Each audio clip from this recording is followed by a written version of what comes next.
تو انسان کو نہ کچھ طبی ضروریات ہوتی ہیں زندہ رہنے کے لیے، جس طرح کہ اسے 24 گھنٹوں میں کھانے کی بہت زیادہ ضرورت ہوتی ہے۔ اگر مسلسل اسے 24 گھنٹے کوئی چیز کھانے پینے کو نہ دی جائے تو انسان لڑکھڑا جاتا ہے۔ نیند اللہ تعالیٰ نے طبی ضرورت رکھی ہے، اگر آپ کی نیند پوری نہیں ہوتی تو آپ محسوس کرتے ہیں کہ میری ذہنی کیفیات سلامت نہیں ہیں۔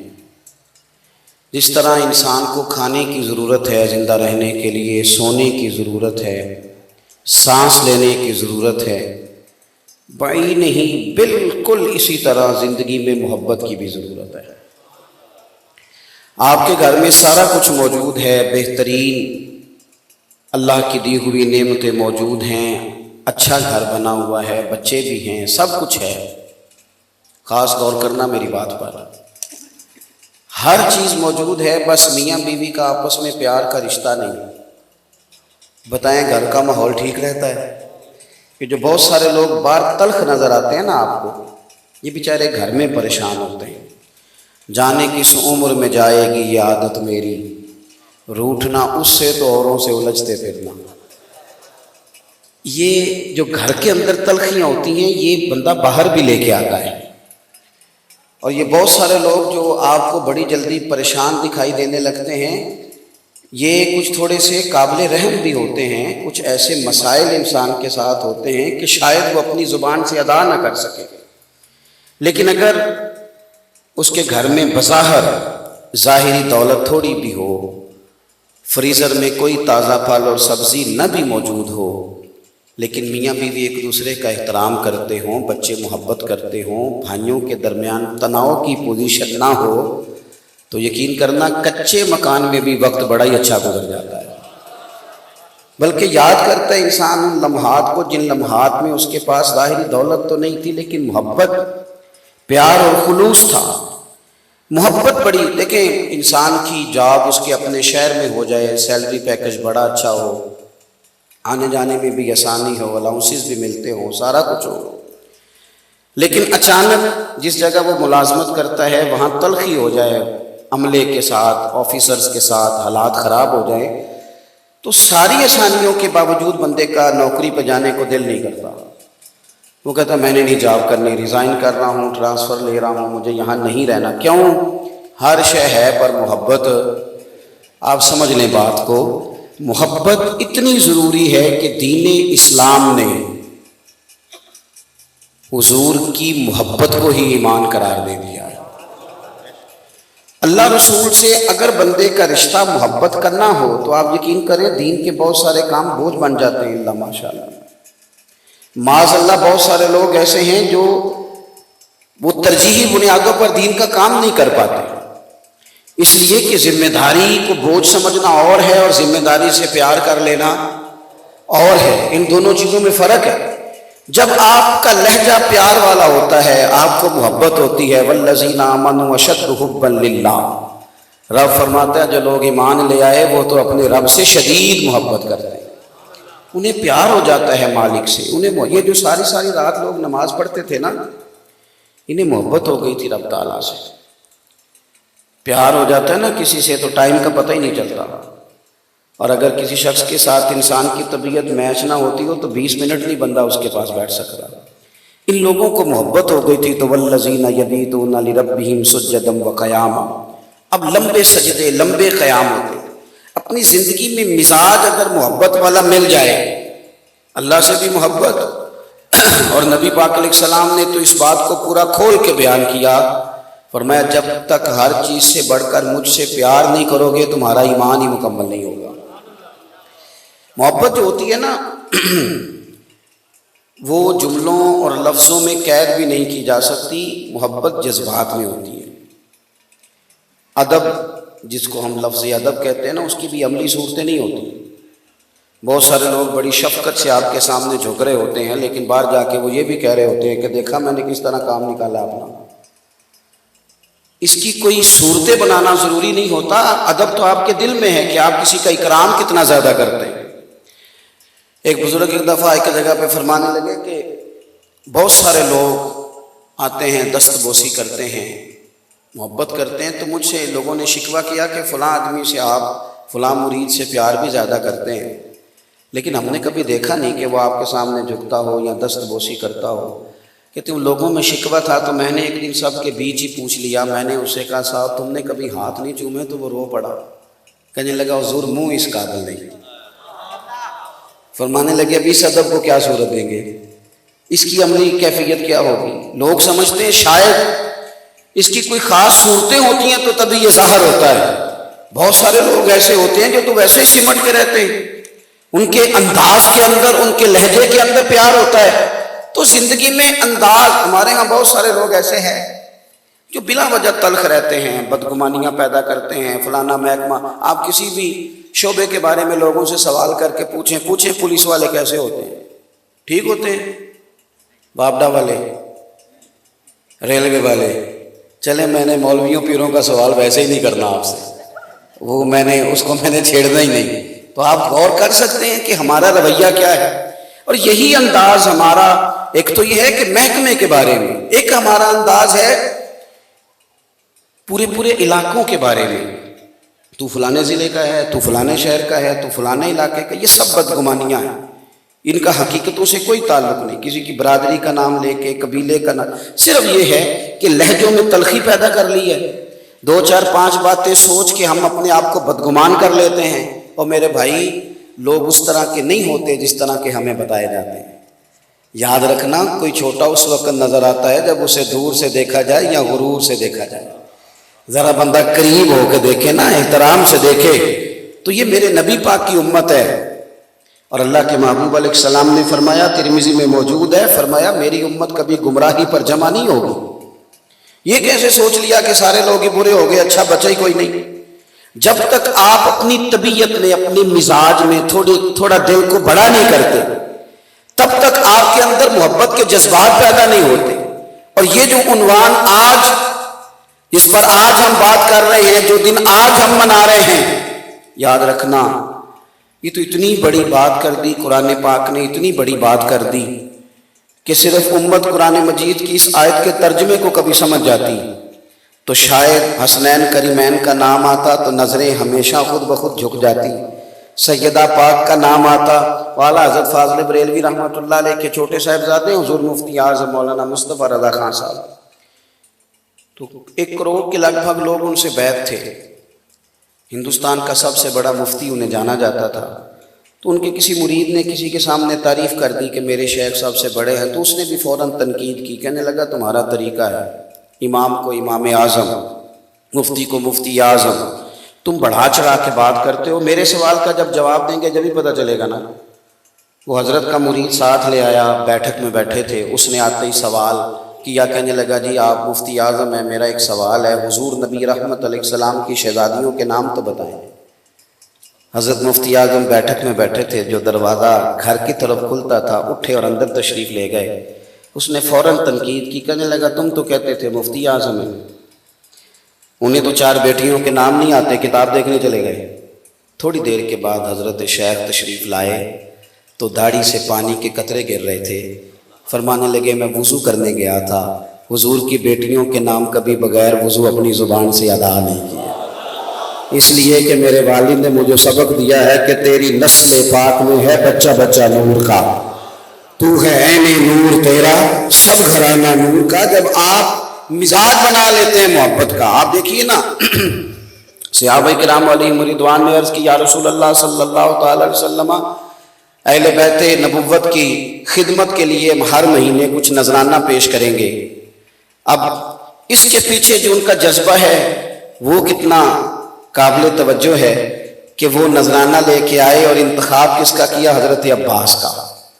حضرت عباس حضور کے چچا، یا رسول اللہ صلی اللہ علیہ وسلم، یہ صحابہ کرام عرض کرتے ہیں کہ ہر مہینے ہم کچھ خدمت کریں گے، اور پیچھے شوق کیا ہے، بات کیا ہے؟ کہتے ہیں یا رسول اللہ آپ نے ہمارے لیے بڑا کچھ کیا ہے، ہم ایک لفظ کا بدلہ نہیں چکا سکتے، یہ نذرانہ ہر مہینے پیش کریں گے۔ وہیں بیٹھے تھے صحابہ، اللہ نے قرآن مجید نازل کر دیا، فرمایا محبوب آپ ان سے فرما دیں لا اسألکم علیہ اجرا،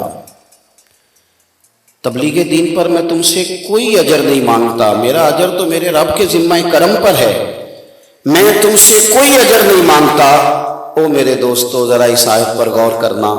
میں تم سے کوئی اجر نہیں مانگتا الا المودۃ فی القربی، بس یہ جو میرے قرابت والے ہیں ان سے محبت کرتے رہنا، میری فاطمہ سے پیار کرنا، میرے حسنین سے محبت کرنا، ان کے لیے تمہارے دلوں میں جذبات حسن موجود ہوں.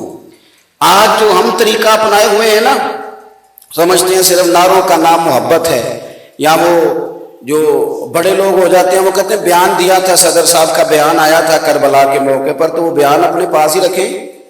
اس بیان کی کیا ضرورت ہے؟ خالی بیان دیا تھا انہوں نے. وہ جو بندہ تھوڑا سا صاحب حیثیت ہوتا ہے وہ کہتا ہے میں نے 5,000 روپیہ دیا تھا نا، 5,000 دیا میں نے، بھی دیکھ کے لیے علامہ صاحب کو پیش کیا، خطیب صاحب کو میرا بھی حصہ پڑ گیا. اور مذہبی لوگ اللہ ماشاءاللہ، امام علی مقام بچوں سمیت شہادت دے گئے، اور یہاں محرم کے مہینے میں سیزن لگتے ہیں، 15,000 کی تلاوت، 25,000 کی نعت، 40,000 کی تقریر. وہ ان کی شہادت جنہوں نے اور بیان کیا جا رہا ہے، اس میں رویا جا رہا ہے، رلایا جا رہا ہے. اور خرید و فروخت کی جنہیں آتا نہیں دنیا میں کوئی فن تم ہو، اور بیچ کھاتے ہیں جو بزرگوں کا کفن تم ہو. اقبال کہنے لگے اس پر بھی سوداگری کرتے ہو، اس پر بھی تم لے لے کا مظاہرہ کرتے ہو. عزیز دوستو، وہ جو خاص جذبات، آپ یقین کریں، میں معذرت کے ساتھ بات عرض کروں گا، وہ جو دیہاتی لوگ تھے، دیسی لوگ تھے، پرانے لوگ تھے، ان کا جو پیار کا انداز تھا وہ تھوڑا خالص تھا، اس میں تھوڑی محبت تھی، اس میں تھوڑا جذبہ تھا. ہمارے گھر میں بہترین چاول کبھی کبھی آیا کرتے تھے، اتنی وسعت ہی نہیں تھی، طاقت ہی نہیں تھی. بڑی عید پہ ابا جی بڑے بہترین چاول لائے، عید کا موقع ہے. ایک دفعہ عید والے دن پکے، دوسرے تیسرے دن پھر چاول پکے، تو والد صاحب اماں جی سے کہنے لگے کہ وہ چاول کدھر ہیں جو میں عید پہ لایا تھا، کہاں گئے وہ چاول، یہ دوسرے کیوں پکا لیے پھر سے؟ تو اماں جی فرمانے لگی وہ چاول بڑے چنگے سن، میں ذرا سنبھال چھڑے نے، 10 محرم نو امام حسین دی نیاز پکاواں گے. اس سادگی میں مجھے وہ کہتی ہر 10 محرم کو کہ جانا میں نے ذرا ٹھوٹیاں لے آ کے دے. تو سائیکل چلا کے جانا پڑتا تھا، 3 کلومیٹر، گرمی ہوتی تھی، پسینہ آتا تھا. تو میں نے پھر جان چھڑانی شروع کی. میں نے والدہ سے کہا، میں کہ اماں جی میں پوچھیا استادہ نو ختم پرات بھی ہو جاتا ہے. میں نے ان سے پوچھا ہے، وہ کہتے ہیں جس برتن میں پکایا اس میں بھی ختم ہو جائے گا. اور یہ عید پہ گوشت جاتا ہے، گوشت آتا ہے، پلیٹیں واپس آ جاتی ہیں، مطلب ٹھوٹیاں کوئی اس کا حصہ ہیں سال ثواب کا. آپ چھوڑ دیں، کھیر پکانی ہے تو ایسے بھی چلی جائے گی. تو ماں ہوتی ہے. اماں جی فرمانے لگی تو مسئلے رکھنا اپنے کول سنے اپنے استاداں دے، جا کے نہ میں ٹھوٹیاں لیا کے دے، میں اپنے بزرگاں تو یہی سنیا ہے. تو ایک دفعہ تو مجھے بڑی مطلب تلخی ہوئی، بڑا میں مشکل سے گیا، وہ میں خرید کے لایا، لا کے میں نے پیش کی. تو اس دن میں نے تھوڑے سے، اللہ مجھے معاف کرے، سخت جملوں میں کہا. میں نے کہا اماں جی یہ کہاں سے آ گئی یہ ٹوٹیاں، مطلب اتنی دور جانا پڑتا ہے، اور پھر یہ کہ آخر بانٹنی تو کھیر ہے، کوئی اتنی بہت قیمتی شے بھی نہیں، پلیٹ اس سے مہنگی بھی ہے، بہتر بھی ہے، کوئی ضروری ہے. تو انہوں نے مجھے 10 روپے دیے، اور پھر مجھے ساتھ تھپکی بھی دی. سمجھ آئی کہ تھک گیا ہے. پھر میرا ماتھا بھی چوما. فرمان لگیاں پتر جدو حسین ابن علی دے نام تے کچھ ہے کسی نو دینی ہے، پھر پلیٹ واپس نہیں منگنی، پھر جو دے دیا سو. یہ جو ہمارے بزرگوں کے طریقے ہوتے تھے، یہ جو اس میں کیفیات ہوتی تھی. آپ دیکھیں نا، اعلیٰ حضرت فاضل بریلوی رحمۃ اللہ علیہ 11ویں شریف کا لنگر زمین پہ گر گیا تو زبان سے اٹھا رہے ہیں، فرماتے تمہیں پتہ نہیں یہ کس کے نام کا ہے. میں بڑے درد سے دوستوں سے کہا کرتا ہوں، میلاد شریف پہ اگرچہ مجبوریاں ہوتی ہیں بعض اوقات، لیکن جب اس کو لنگر کہتے ہو امام حسین کے نام کا، تو خدا را ایک دانہ زمین پہ نہ گرنے دینا. تمہیں پتہ نہیں نسبت کس کے ساتھ ہے اس کی، تم ذرا دیکھنا اکرام کس کے ساتھ. وہ جذبات کا خاص رشتہ، وہ قلبی کیفیات نہ سمجھ آئے تو پھر حضرت ابو ہریرہ کا وہ فرمان پڑھو. حضرت ابو ہریرہ یہ بات امام حسن اور حسین کی حیات مبارکہ میں کر رہے ہیں، ان کی موجودگی میں فرماتے ہیں. حضرت ابو ہریرہ فرماتے ہیں کہ میں پتہ نہیں مجھے کیا ہوتا ہے، فرماتے ہیں جب بھی حسن اور حسین کا نام لیتا ہوں خود بخود میری آنکھوں میں آنسو آ جاتے ہیں.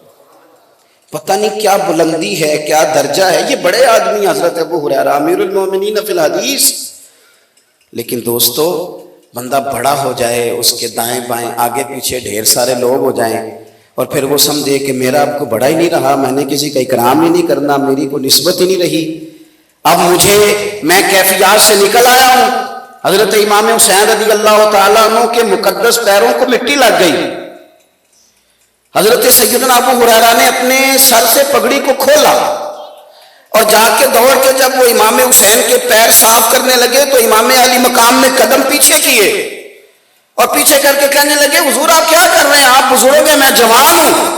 تو حضرت ابو ہریرہ نے وہ قدم اور ذرا کس کے پکڑ لیے، کہنے لگے حسین نہ قدم پیچھے کرو، میں تو خون رسول سے پیار کر رہا ہوں، نسبت رسول کا قسم اٹھا کے کہا۔ حضرت صدیق اکبر نے قسم، حضرت ابو بکر تو پہلے ہی صدیق ہیں، جو پہلے سے صدیق ہیں ان کو قسم اٹھانے کی کیا حاجت، جو پہلے سے صدیق، میرے صدیق نہیں، صدیق اکبر، جنہیں رب کریم کہے کہ تصدیق کرنے والے ہیں۔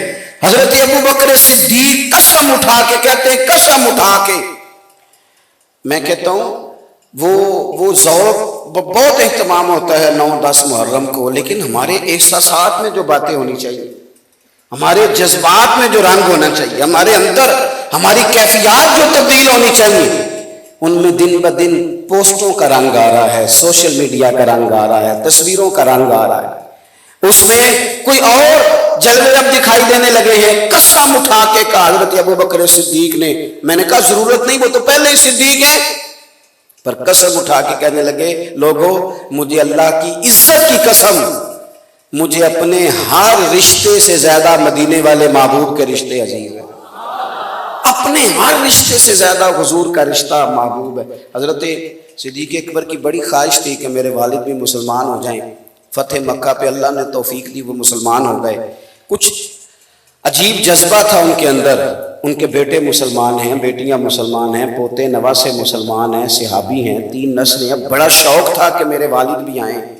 اب آج والد بھی آ گئے اور پھر جب بالکل ایک شخص ساری زندگی مخالفت کرے، بحث کرے، حضرت صدیق اکبر کو بہت ساری باتیں وہ سمجھانے کی کوشش کرتے ہیں اپنے تئیں، سارا کچھ اور پھر اللہ تعالیٰ انقلاب برپا کرے، اسی بندے کا دل پھیر دے اور ایک اتنی خوشگوار تبدیلی آئے، وہ مسلمان ہو رہے ہیں، حالات بالکل بدل رہے ہیں۔ حضرت صدیق اکبر کی کیفیت دیکھنے کے قابل ہے، ان کا وہ ذوق شوق والد کے کلمہ پڑھنے پر جب حضور نے دیکھا تو کریم محبوب فرمانے لگے ابو بکر مبارک ہو تمہارے والد بھی۔ اور یہاں ایک اور بات بھی عرض کروں، جب حضرت صدیق اکبر انہیں لے کے آئے نا حضور کی بارگاہ میں فتح مکہ پر، تو وہ بوڑھے تھے، نابینا تھے، تو حضور نے فرمایا کیوں لائے ہو؟ یا رسول اللہ کلمہ پڑھنا ہے، ذرا اس پر بھی غور کرنا، یہ بھی ایک انداز ہے۔